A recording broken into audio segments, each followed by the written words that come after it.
What's up guys, and welcome back to the channel. So in a recent video we took a look at the RTX 3070 Ti, and as part of that video we said it was going to be replacing one of our main GPUs in our main gaming PC, and that once we'd done that we were going to do a video on it.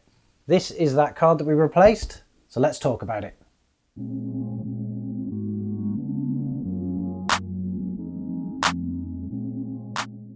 So this is the AMD Radeon 5700 XT. We bought it back in 2020, just before the release of the Nvidia 30 series, because we gave away our GTX 1650 to somebody that needed it, and we needed something to play. Now what could have turned into buyer's remorse actually turned into luck, because we weren't able to find a 30 series card for nearly 2 years later. This one in particular is a Gigabyte gaming OC version, and it comes with 8GB of GDDR6 RAM, a WindForce 3 cooling solution, which actually keeps it really cool, and RGB on the side, and it's actually a really good looking card all over, and that's one of the reasons why we bought it. Now considering that we did recently get that upgrade, we wanted to see how well this card actually played today, so we've done some benchmarking and take a look what you think.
So for those benchmarks we run everything in 1080p high, and as you can tell The card actually performs extremely well in most games. The only game that we couldn't get 60 frames per second out of was Crysis Remastered, but then again, Crysis Remastered is one of those games that's really hard to play. Now, since the last video that we did on the 3070, obviously AMD have come out with some new technology, and it wouldn't be fair not to mention it now. AMD's Radeon Super Resolution is supported by the 5700 XT, and we decided to rerun the benchmarks and see how much of an impact it would have. As you can tell from the chart, Radeon Super Resolution actually gave the card the extra boost it needed to be able to pull back those 60 frames per second in those same settings on all games, even boosting some of them to really high frame rates. And when we actually did a comparison against the quality that you were getting out of, we couldn't tell much of a difference between the two. But one of the questions we wanted to answer really was, did I actually get an upgrade moving from the 5700 XT to the 3070 Ti? Now that probably is an obvious answer, but we did some benchmarking anyway. And for the benchmarks on that, we decided to go all the way up to 1440p. We also decided to increase the level of quality up to Ultra or Ultimate in every single game, and the games that we chose were actually ones that I play regularly, so it actually gives us a pretty much accurate picture. And as you can tell from the benchmark results, clearly I got a good upgrade on that. So now that we know that I got a good upgrade on the 3070 Ti, what does it mean for the 5700 XT? Well, this card still has a lot of life in it, and that's because AMD are continuing to release new technologies that really bring these to life. Along with AMD's Radeon Super Resolution, we also have the Fidelity FX Super Resolution, which is game specific, and we did do a video on both, which we'll link in the description below. But AMD are actually coming out with a new version, and that is FSR 2.0. Now, FSR 2.0 is supposed to be much closer to DLSS in terms of quality, which will actually really give this card a new life all the way through. Should you buy one of these? Probably not at the moment, because during the actual GPU crisis, even though I paid about £380 for this back in 2020, these actually reached up to £1,000 second hand, and that's because they are actually good cards for mining, and miners really wanted them. But as prices come down, you're going to find that you probably will be able to pick these up at a really good price, and it is a card that I would definitely recommend, especially if you're going to be playing at those 1080p resolutions, because it's going to last a while yet. But that's our view on the RX 5700 XT. We want to know what you think, so drop your comments down below. Make sure you subscribe to the channel if you want to see more videos like this, and also drop us a like so we know to do more. And we will catch you in the next one.